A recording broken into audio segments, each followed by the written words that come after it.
We do have a quorum, Mr. Chairman, and we did have one item we'd like to have you consider for adding to your agenda today. Great, and the item is? Discussion of your 2022 calendar under discussion item 6, the work session agenda. We handed out a copy of the draft meeting calendar. Great, since we don't take motions or vote, does anyone object to that, adding that to the agenda? Seeing none, we'll just drive on with that and add it to the agenda. Well, let's just jump into RZ-21-931, an ordinance to rezone 2.82 acres of land at 520 North Pleasant Valley Road for medium density residential MR district to medium density residential MR district with a planned unit development overlay. Mr. Stewart. Thank you. Okay. So this request is by Pannoni Associates on behalf of Centennial Broadcasting. It's for this site, formerly known as the Wink FM site on North Pleasant Valley Road. The proposal calls for up to 34 townhouses on site at about 12.1 units per acre. The maximum density would be 32 units per acre, factoring in all possible density bonuses, but they're proposing 12.1 units per acre. Like I was saying, this was the home of Wink FM since 1941. There was a radio broadcast tower at the center of the site, which has been removed. The site still contains the studio and office structure for the Wink FM radio use, which had been considered legally non-conforming. The use predated the surrounding single-family subdivision and the current medium-density residential zoning that it is surrounded by. On your screen is the staff-created rezoning exhibit, which essentially is applying a planned unit development overlay to the medium-density residential zoning of the site. You can see that the site is completely surrounded by medium-density zoning to the north, east, and south. Across the street, you have the Virginia Avenue, Charlotte to Hart Elementary School site, and to the north is Friendship Park and also Friendship Fire Station at the just past the end of North Pleasant Valley Road.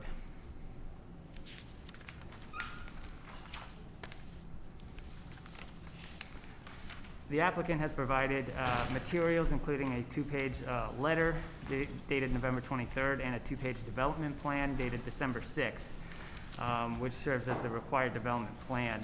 The development plan has the site layout and also information regarding new streets, lot arrangement, buffering, green space calculations, site density, and other elements. The second page of the development plan includes renderings of a typical townhome row. The applicant did provide a fiscal impacts analysis dated October 26 that predicts a nominal positive fiscal impact, but as I'll get into later, staff did find some issues with that analysis as provided. According to the applicant, these homes will be in the 270,000 plus range townhomes. This on your screen is the development plan, the first version that was submitted to staff November 22nd. It was revised December 6th to this layout with a similar with a matching number of townhomes, but got rid of the 90-degree street corner intersections for a more horseshoe-shaped layout, and also broke up some of the longer stretches or rows of townhomes to have more end units and create maybe easier access for units in the corner as opposed to being at the 90-degree intersections as first submitted. The comprehensive plan identifies the Wink FM property as suitable for neighborhood stabilization, where the goal is to maintain the stable and healthy neighborhood, and but does allow for change that does not dramatically alter neighborhood character. When you look at the geographic planning area section of the comp plan, one of the housing-related goals is to provide new opportunities for mixed income and mixed dwelling type residential uses and higher density proposals utilizing principles of new urbanism. This proposal does provide higher density residential use, and it would be within easy walking distance to several Wintran bus stations. The most recent townhome development, most comparable would be the Tevis Street townhomes approved in 2021. The 34-unit townhome proposal states that the townhomes would be 2-story with 3 bedrooms and a ground floor garage in 30 of the 34 units.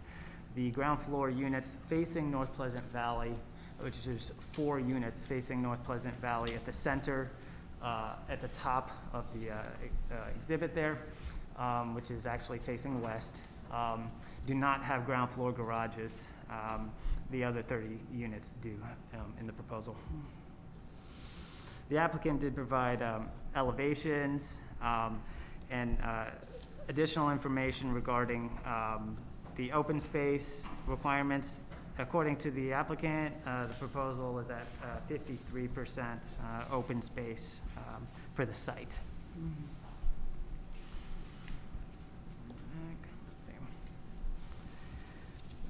The rendering that they provided did show a side facade with numerous window openings and a continuation of the front materials. And that's of concern, especially with the 2 units that would the sides of the 2 units that would face North Pleasant Valley Road at the kind of south end of the site and the north end of the site on either side there at the top of the exhibit on the screen.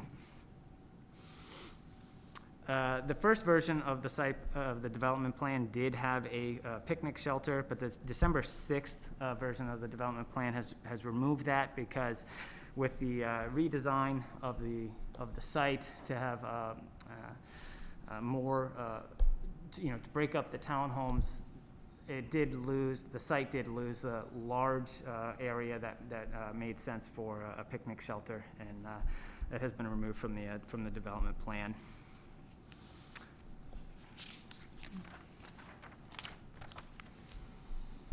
The proposal has sufficient ingress and egress into the new development. The applicant intends to dedicate this horseshoe-shaped street as a public street, and would intersect twice with North Pleasant Valley Road. There would be parallel parking spaces along North Pleasant Valley Road in front of this development, but on site in the new street, the applicant is showing 10 parallel parking spaces, kind of inside the ring of the horseshoe, if you will, and those could be used for visitors or the 4 units facing North Pleasant Valley that do not have a parking pad or a parking garage for their units. Across the street is the Virginia Avenue Charlotte to Hart site, which has parallel parking on the street next to the kind of the park facility here, which you can see in the on the presentation there on the bottom image. That is looking south from the intersection of Bruce and North Pleasant Valley Road at the entrance to Friendship Park and Friendship Fire Station. Looking south on the right is the Charlotte to Hart Avenue Elementary School, and parallel parking is allowed on the right side, actually on both sides of the street. And as you can see from the image, it is rarely used for parallel parking.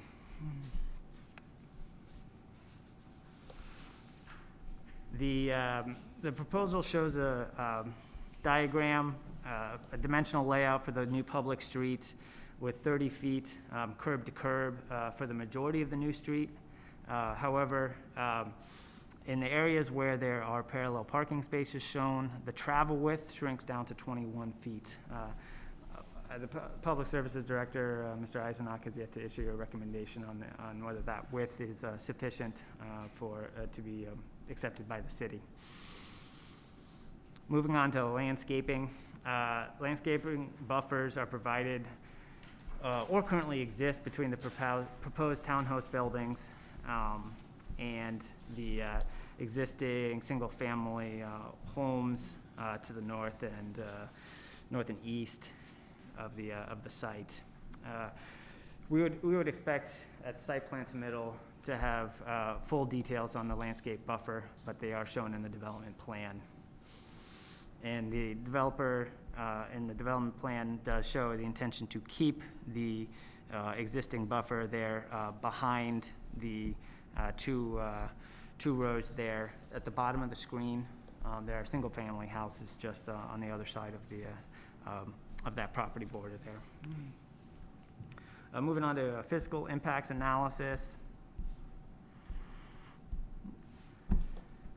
The submitted FIA showed a nominal net positive that was not including potential indirect income multipliers, but did include a mistake of showing it based off of 25 units. So we at staff level did a recalculation with the numbers showing, revising it to 34 units, and it did come out to a net negative of 33,000. When you look at the direct operational costs to the city, and then also, the direct expenses of student costs and general fund costs, adjusting those to 34 did bring it into a negative. Now, if the applicant does come back with a revised fiscal impact analysis, including potential indirect revenues, it might be closer to a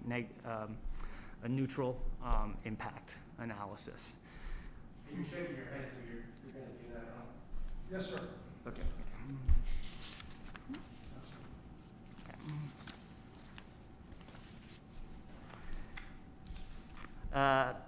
Just to review quickly, here are the submitted architectural renderings. On the left side of the screen is the side elevation that could potentially face out to North Pleasant Valley Road. Let's see, and the floor plans, these are proposed as 3 bedrooms. So there are 3 different floor plans shown, but all are 3 bedrooms.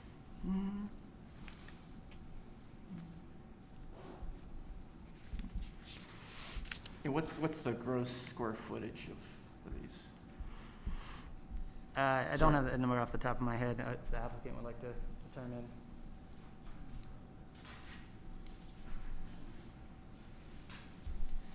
We should know in 2 weeks what that is. 1,300 square feet. Okay. Thank you. Okay. Yeah, I think Yeah. on the plan, it indicates that the widths are 20 foot, but they're deeper units than what we've seen in most cases, because they have the garage taking up a good chunk of the first floor space. Yes. So staff does recommend approval of the PUD rezoning because the rezoning is consistent with the comprehensive plan, and that new residential use would be more compatible with the neighborhood character than the prior non-conforming use. The city plan also calls for opportunities for mixed income and mixed dwelling type residential uses in higher density settings. And staff does also support the waiver, which is required, of the 5-acre PUD minimum, with this being a 2.8 acre site. I'd be happy to answer any questions Planning Commission might have about this application. Great, thank you. Questions for the staff? David? You were talking about the windows at the end units. Is that strictly the concern where it faces onto Pleasant Valley Road, or is it any end unit? And Do we have any clout to say you should have windows? The applicant has not made it clear whether this type of facade would be for all of the end units, but the point was brought up that the side units are close to North Pleasant Valley Road, so the quality of the appearance is one factor to consider in this application. But we can only suggest it. Can we require it? Can we put- I'm not clear. So it is a design district overlay, and so that's why you have the added ability to review the floor plans and the elevations, and we always advocate for additional air and light by having the windows as much as possible on those end units. On the revised development plan, U-shaped plan. I guess I understood you say we'll see it clear. It looks like the units on the north side have a bigger patio or fenced-in area. I can't discern than what I see on the south side. I mean, it looks like the buffer is going through the south side units, and it's all behind. Couldn't you just shift the site north? Part of that Plaza? is because on the north side, you have single-family residences that back directly up to those proposed units. On the south side, zoom in there, David, that structure that you see there up close to Pleasant Valley Road, there's just that one, but then the other lots that are beyond it there's no houses on that portion of those lots.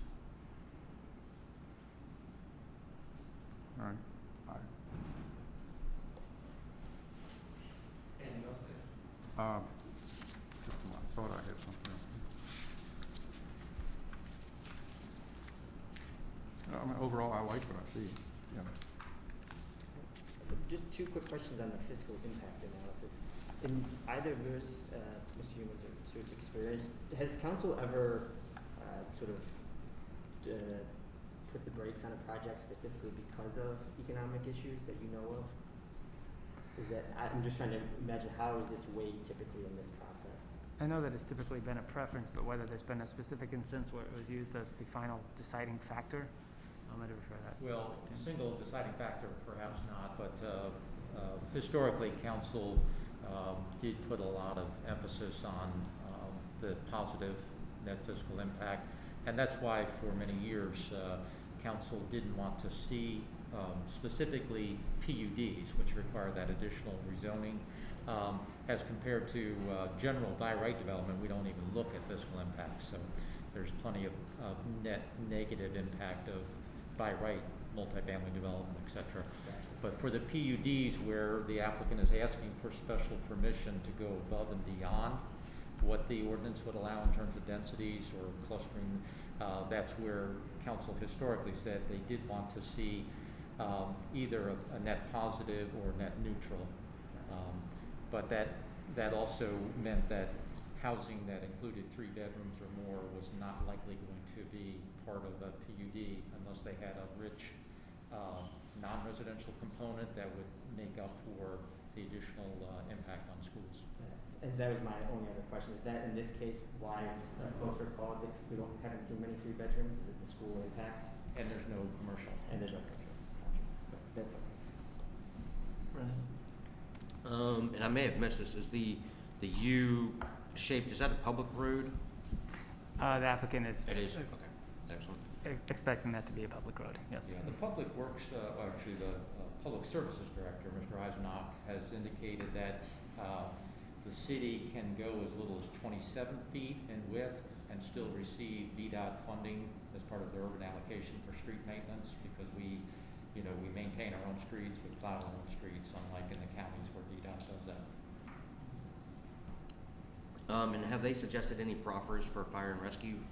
I know we can't implement it, but I was just wondering if they had thrown that out, just because one, it is right next to the fire and rescue right there at Friendship, and adding the additional 34 units to their, I guess, their area, their district. The development plan as proposed does not have any direct accommodations for that impact. And I'm assuming these, if they do get students, I'm assuming they would go to Virginia, Charlotte, to Hart. Would that school be able to handle the potential, if you do the calculations, 10 students or so, could be more, one, because it's right there next to the school.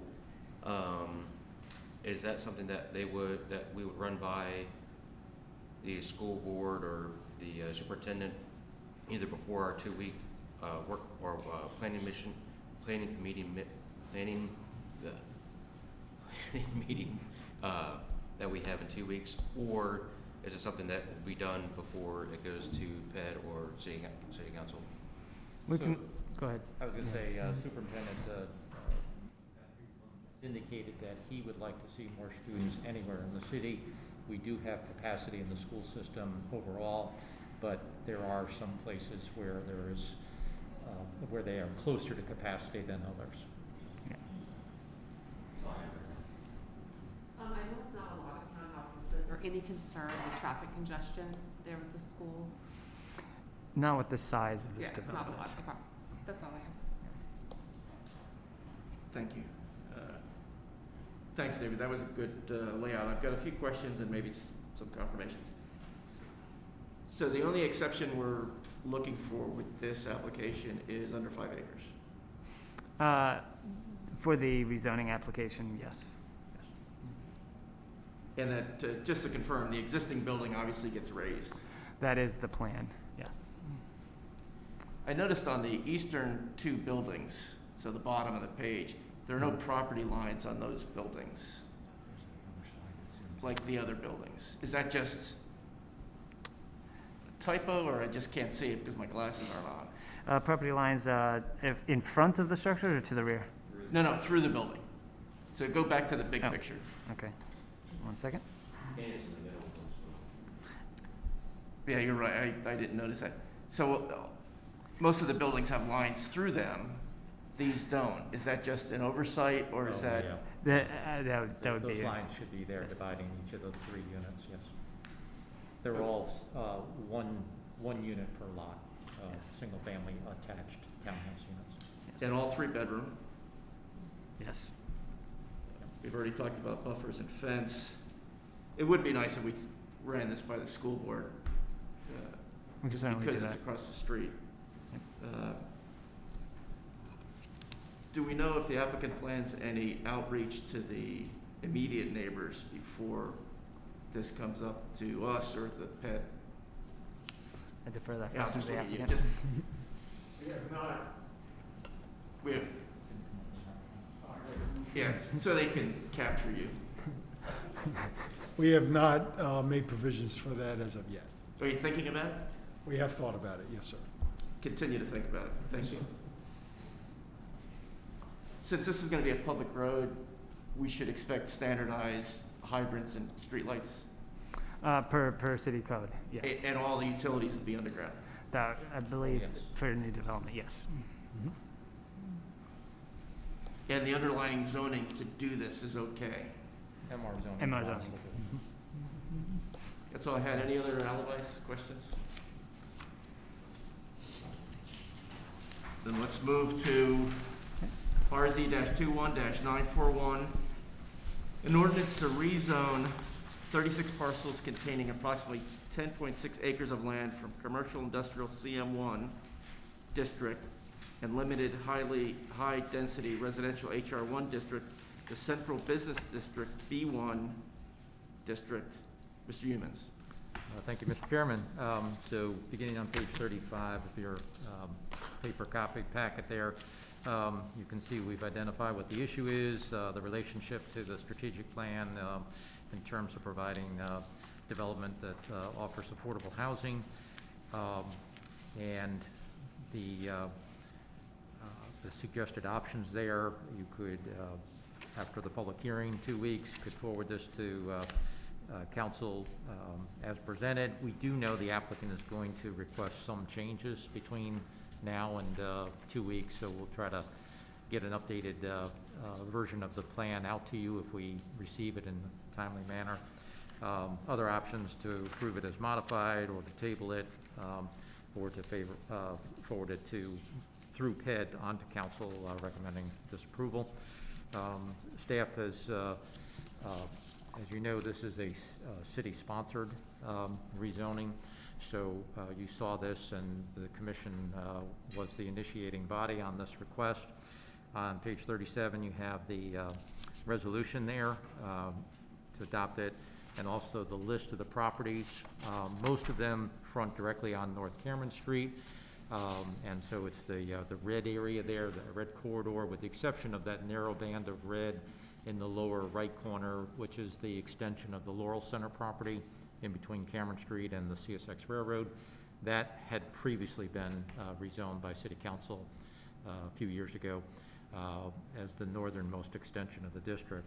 So looking at it side by side, on the left side there, you see the blue area, including the 3 parcels that contain the zero pack, underutilized industrial property there, as well as a concentration of CM1 zone properties there, just above the word existing on the lower left there.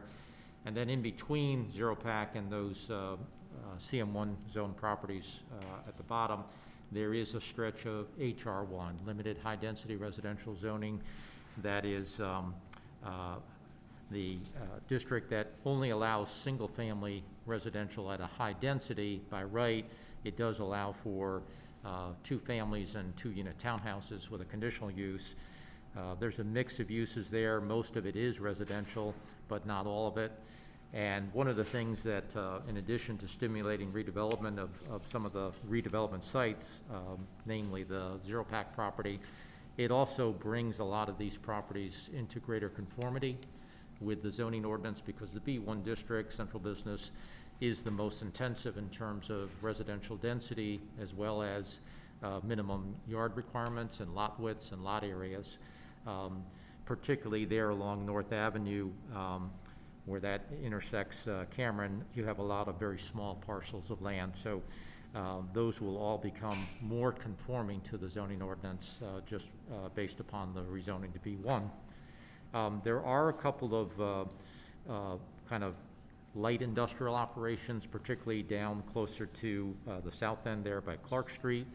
So some of those will become grandfathered non-conforming, that is legally, not illegally, but legally conforming, non-conforming uses there. That does not impair their ability to continue those operations. If they were to cease them for 2 years and want to go back to them, that would be an issue.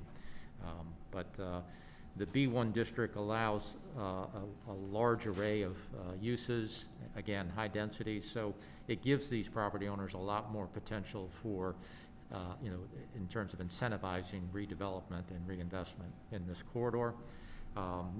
Most importantly, it helps to facilitate redevelopment of the properties at the northern end there at the zero pack. So you can see that the red goes all the way up and includes those 3 parcels, the parcel on the east side there in between Cameron and the railroad tracks, as well as the 2 less developed properties, less intensively developed properties, both to the north and south of Wick Street along the west side of North Cameron. There are 2 properties that have Kern Lane addresses. Kern Lane is the alley that's situated there between Cameron Street and North Loudon Street. And then there are about 7 properties that front on North Avenue itself, which are kind of toward that center area there. The Economic Development Redevelopment Office, actually what is, Sean, it was Vanessa, right? Yeah, so they did reach out to all of the property owners of the 36 parcels to let them know that this rezoning was going to be sponsored by the city, and offer to answer any questions they had. I think you had 1 inquiry so far, is that it? Just 1, yeah, okay. Can you tell us about the inquiry? Negative, positive? Sorry to interrupt you, Tim. Yeah. Yes, sir. There was one gentleman who called to just ask some questions about what it meant, and the end result was, I'm not sure if he is going to attend the public hearing, but he said he might attend and speak in favor of it or write an email. Seemed positive. Yep, that was it. Thank you. So then, just continuing the slides, these are ones you saw last month, I believe, showing the character of the development. Again, in this lower CM1 district, you can see some larger buildings that have kind of quasi-industrial uses. The residential structures, including some multifamily that is not conforming, both in terms of lot dimensions as well as density. Those would become conforming. And then up on the north end, this is where the B1 zoning would replace the commercial industrial zoning of the obsolete zero pack property. So the net impact is that future industrial uses of zero pack would go away, but obviously that property has not attracted any substantial industrial operations, so that would be inconsistent with the vision for the city. Glad to answer any questions. Thank you. Questions, and I'll again start with you, David. No questions. Paul? Nothing new, just to confirm, I know it's been beaten over the head, but the only option that a current property owner is going to lose by this is if they cease operations that's not for 2 years and come back. That's essentially what's at stake for them, besides all the new opportunities that are exposed, or is there anything else that might be missing? I can't, yeah, if they wanted to expand that use physically, that would be restricted as well. Understood. Yes, sir. I'm good, thank you. I got a few. So I think I heard you say that it will cause more properties to become conforming than non-conforming. Correct. Extensively more conforming. Now, with the zero pack property, understand that there is a, an interest in redeveloping that property in a non-industrial nature. So it would be incorrect for me to say today that the proposed B1 zoning is more conforming with those three properties there. But we are working with folks who are looking at that property, and we know that the B1 zoning accommodates the kind of mixed-use development that they want there. Well, if this were to be approved, then whatever we do with zero pack's got to conform. Correct. Good. Could you add to the briefing for 2 weeks just a list of the approved uses for the B1, just so we can see that? Sure. And that's all I had. Any alibis or follow-up questions?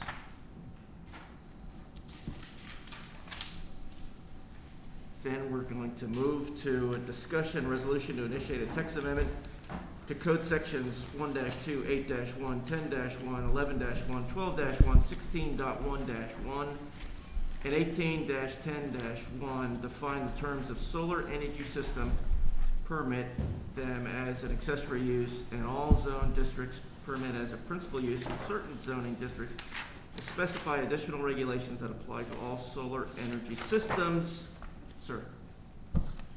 Thank you, Chairman Loring. Afternoon. Yeah, so this is a staff initiated text amendment in reviewing the solar, the uses of solar energy systems, solar panels, solar arrays within the city of Winchester's limits. Staff identified that there is no reference to them in the zoning ordinance. Thus being such, that doesn't mean that they're not permitted in the city per se. That just means that there's no specific regulations pertaining to them. No right? guidance. No guidance whatsoever listed out in the zoning ordinance. And so currently, for the way the code is written, they would be permitted as an accessory structure, right? An accessory. Say a homeowner wanted to place some panels, an array on the roof, they can do so, right? To get a building permit, be an accessory structure. But again, there's really no guidance on what part of the structure can be placed on, where in the yard it can be placed on, the size of the structure, aside from what is listed as accessory structures. And so, obviously, there are currently solar energy systems in the city limits. There have been for numerous years. I'm unaware of the number of them, but I'm sure if you drive through the city, you'd see some on the structures. And so, the goal of this text amendment would be obviously threefold. So obviously, one is to define the term. What is a solar energy system? There's several terms that staff has come across. Solar arrays, solar panels. But establish one that'll cover it all. Establish the districts where are they accessory versus primary, right? Accessory being those attached to a structure or fixed in the rear yard of a home, and then primary or principal use as a large-scale solar facility. I don't know the likelihood of those, but it's just something to consider and be on lookout. And then supplemental regulations for the location of placement of freestanding solar energy systems, and then those attached to structures. So in defining the term, again, there's numerous. Staff felt that the one that encompassed it all was a solar energy system. I know it's kind of a mouthful, but it would cover it all. Solar panels, solar arrays, photovoltaic systems, solar farms, solar facilities. So there's the definition staff has determined to be appropriate. And then establish the district. So solar energy systems would be an accessory use in all zoning districts, as they are now. You primarily would produce energy on site, and it'd be treated just like an accessory structure. It'd be principal use in the B2, CM1, M1, and M2 and EIP districts, and that's producing energy for off-site use. What you think of as a large solar producing energy facility, right? And that would be like an entire site. And they were formerly referred to as solar farms, and then supplemental regs. And so this is where I guess one can make the argument, you know, is it really necessary in terms, if it's permitted as an accessory structure, why should there be further regs? Thank you. Right now, there's, as per the way it's written in the ordinance for accessory structures, there's nothing limiting a property owner from placing them on the facade of their homes or on the side walls of their homes or shutters or on the front roof. There's no limitations to it. It'd just be an accessory structure or even part of the structure. So by doing so, this would limit the protection of solar equipment components from structures, projections beyond the roof, locations in the, on the facade, and then obviously to prevent encroachments onto adjacent properties, and then make them subject to the certificate of appropriateness approval in the historic Winchester and corridor enhancement overlays.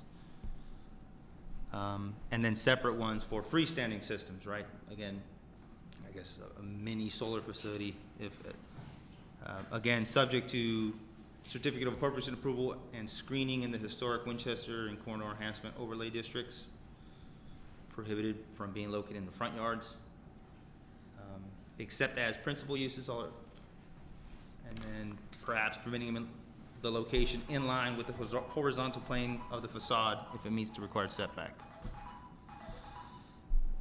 So that's why, again, staff has determined that there is a valid need for the city to define and establish zoning districts and additional regulations for solar energy systems, as opposed to leaving them as accessory uses with undefined regulations. Have you consulted the Department of Energy's website? I have. It's quite lengthy. Yeah. I'm still going through that. That's where I was referred to find the definition. Yeah. They had several, so solar energy system kind of encompassed it all. They did speak on accessory uses attached to structures and also larger solar sites. Obviously not a whole lot in terms of defining regulations for zoning ordinance, but mostly for educational purposes. Really, how do they work for staff to better understand them and the benefits that they may have for communities and property owners. You good for questions? David? Will there be a difference between, you know, I put a solar array on my roof, but I have more than I can use, and it goes back into the system, go back in the network. Where does that fit into your definitions? Right. So that's called, I think the proper term for it is net metering. You produce more energy than what you would consume on site. That's perfectly fine, because the intent of you having, or sorry, not you, but the intent of a property owner is to reduce the energy bill, right? And so net metering would not be considered producing energy principally for off-site use. It's for on-site use, and then whatever's the remnants in excess, it gets sold back. So net metering would be perfectly fine. And I think the Shenandoah Valley Electric Co-op does offer that program. Do we need to include that in the definition here somehow? That may be something. Because you'll produce more in the summer than the winter. Absolutely. Yeah. It's a consideration. I had the same question. I actually wrote down maybe just a modifier like primarily or something like that in here. Okay. Just something to make it clear that you can do it. But we all, I think, know what we're talking about. That's all I have. Anything else? The only other question was, with regard to like the 12 inches and things, is there like a standardized size for these components, or that would always be under that, or how did you come up with 12 inches?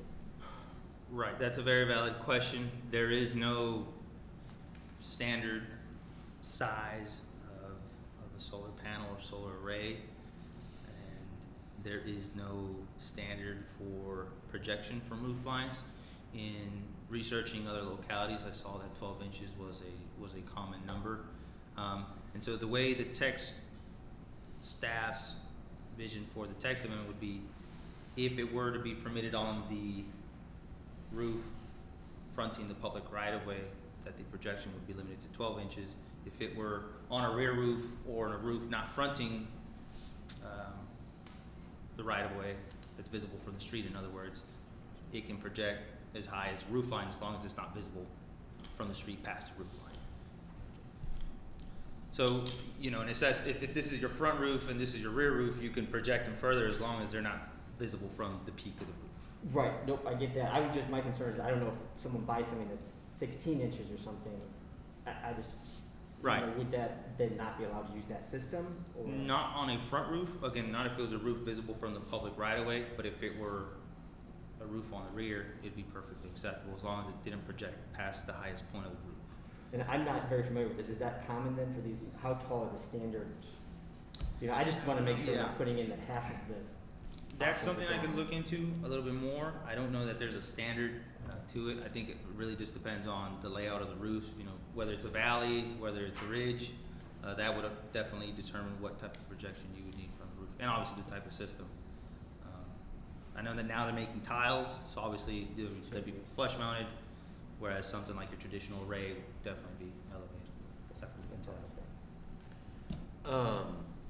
Have you thought of any potential density bonuses for, you know, if someone's doing a bigger project, like a townhouse development or some sort of a mixed-use development? Have y'all thought about adding some sort of a density bonus, just like you would if you added an elevator or some sort of amenity for the occupants of that project?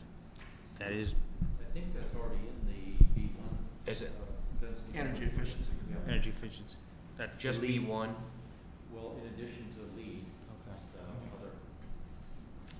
But it does cite solar, or is it just? B1 district, the revisions to the density bonuses for B1, I don't recall whether we did it for PUD yet. PUD also. Okay. Okay, thanks.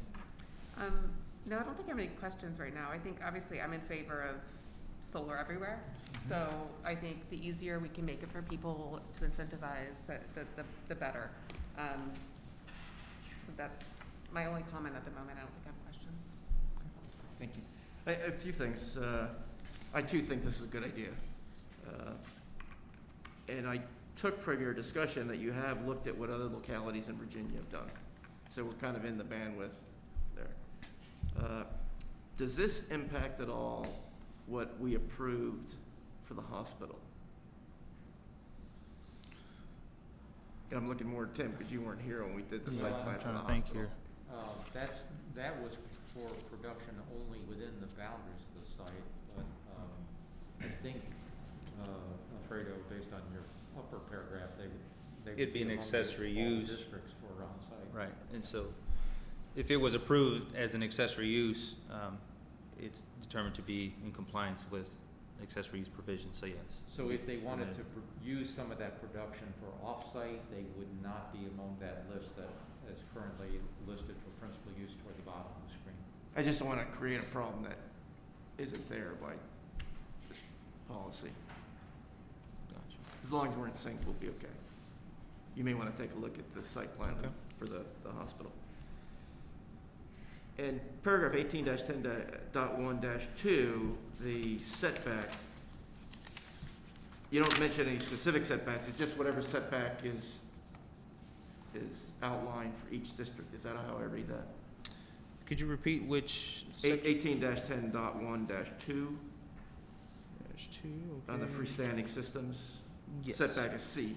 Right, so So yeah, so they're prohibited from being in the front yard, period. And the way it works for accessory structures, there is no required for accessory structures less than 12 feet in height.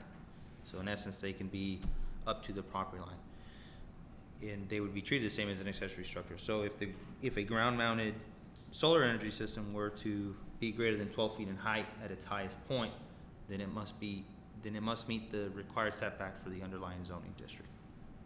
Okay, but if it's less than 12 feet, you could have it on the property line. Is that? Up to the property. Up to the property line. Cannot encroach onto the other property line, or adjoining property, rather. Thank you. Any other questions or alibis? Yeah, you don't want to encroach on your Yeah. neighbors, but I'm sure it happens. Any other questions? Thank you. Thank you. This looks like a good idea. So then we're gonna move to committee reports. Did the county have a meeting? Did anybody go to the county meeting? I don't think they had. A meeting in months. Second meeting in December. Status of projects pending council approval.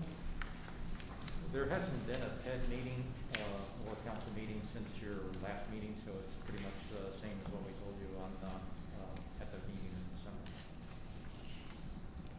It does, driving past it routinely, it does seem like the Meadow Branch Apartments Phase 2 is moving out. Yeah, that project, and then of course Harrison Plaza is well underway, down off of Ballard Drive and Taft. And now we're going to talk about our meeting schedule for the year. Yes, okay, so we had discussed the fact that the November work session some years conflicted with Election Day. That's not going to be the case this year, so didn't feel like we needed to change that. And I'm referring to the one-page calendar. Does everybody have that? Okay. The reason I wanted to bring this up today is that subsequent to us putting this together, council voted to cancel their second meeting in both July and in December. And so in the rightmost column under City Council there, you can see that toward the middle there, they have the July 12th council meeting still, but no meeting on the 26th. And then down under December, they will have the December 13th council meeting, but no second meeting in December. In the second column over from the right, under Planning and Economic Development Committee, you can see that for July, there is no meeting scheduled there, nor a meeting scheduled, well, it should say November. No, I'm sorry, that deadline out on October 31st is for the December meeting, not just the way the calendar works. But no PED meeting in December.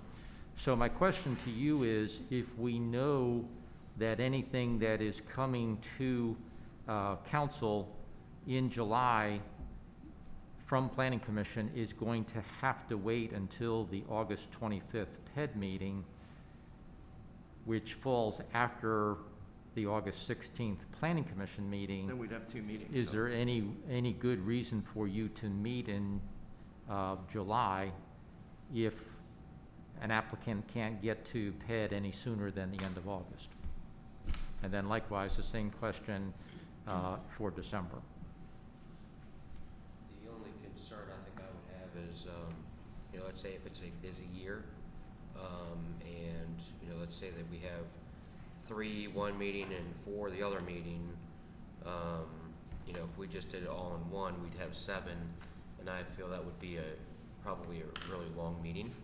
Not that, I don't think we're really opposed to it too much, but, instead of maybe a 4 or 5 hour meeting, we would have 2 separate meetings and they would be reasonable. And that's a good point. I think that we can kind of gauge what the volume of cases will be, particularly any that have to be advertised for public hearing and go on to council. We'll know well in advance of what that caseload is, at least a month and a half in advance. So if you were to choose to cancel either the July, and or the December work session and meeting, and we saw that there was a buildup of cases, we would probably suggest to you that you go ahead and schedule that July meeting or schedule that December meeting based upon that volume of activity. Nonetheless, it still means that they're all going to be bunched up at that PED meeting going to City Council, but I can appreciate why you might not want to have a lot of cases at one of your meetings. Well, as long as there's always the option as we move down the road, that if it looks like we need to actually have the meeting, that we can, how much lead time do you need to announce a meeting before we have to put it back on the calendar? Probably at your regular meeting the month ahead. So for instance, the June 21st Planning Commission meeting, we would need to know whether you're going to want to have a meeting on July 19th. And then likewise, by November 15th meeting of the commission, we need to know whether you want to have your December 20th meeting. So at those 2 monthly meetings, we can confirm whether or not we need. Yes. Is that fair? Lacey? That's fair. I mean, other than the fact that we like meeting with each other, I think the general consensus is it would make sense to follow the PED schedule. Yeah, I mean, I don't know if there's much advantage to having them rush to get an application complete for that meeting and then sit for over a month between your meeting on the third Tuesday of one month and have to wait until the fourth Thursday of the following month to get onto PED agenda. No, that makes sense. In that case, then, if you want to have a consensus, Amy Simmons has already put out the city calendar, and those dates are on there. We would, if it's your inclination not to have meetings in July and or December, she would be able to make an announcement like a month ahead, and then probably at those meetings in June and November, we would confirm and either say that yes, the meetings are going to be scheduled, or no, they're not going to be. And of course, we work with the applicants, and so we will be able to advise them. If they look like they're, ready to submit the month ahead, we'll encourage them to get their act together so that they can get through the first available PED meeting. But if it's a situation where they're coming into it and the PED meeting's going to be canceled, I don't know that there's any benefit to the development community from that. Well, I think our consensus is, yes, go ahead, track us with the PED. Do you need us to take a vote on this in 2 weeks, or can you just drive on with the consensus? Amy would like to load the website with the meetings, and yes, again, I know the printed calendar, but this is not an official representation of all the city's meetings. It's for more of a courtesy. So she did ask, again, just today, when we would know whether or not we're having those July and December meetings. I'm pretty firm that in 2 weeks, if we took a vote on this, it would be the same, that we're going to stay with the PED schedule. Is that fair? Okay. It's just that we don't take votes at the work session. I know. And maybe you want to consider changing your bylaws to allow that now that we have to have these as, fully vetted meetings. There's not that much difference between your work sessions and your regular meetings anymore, particularly with the coverage that we have and the requirement for minutes and all. I think that's a good point to bring up. Not going to change it right now.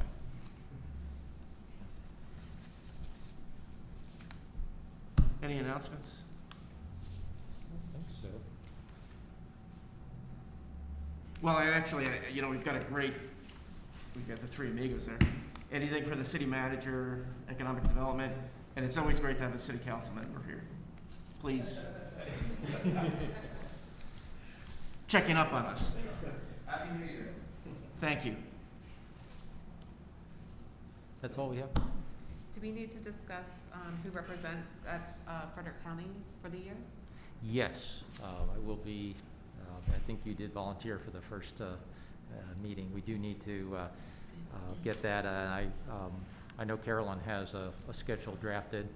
We'll do it the same process that we used last year. basically doing it by the meeting rather than the month, because Fine. 7 commissioners into 12 months doesn't work out very evenly. It would be helpful if she has worked up a matrix to send that to us the Friday before. I will do that this afternoon, send Okay. that out to you. And then we'll just, I would ask everyone to take a look at that, and come into the meeting in 2 weeks with your thoughts. I would also ask you to take a look at the minutes that are in your packet, so we don't have to spend much time on these. If there are any changes, please send them to Carolina and Tim. Oh, yeah, please do that. Any other announcements? Well, I think we're adjourned then. Thank you. Thank you.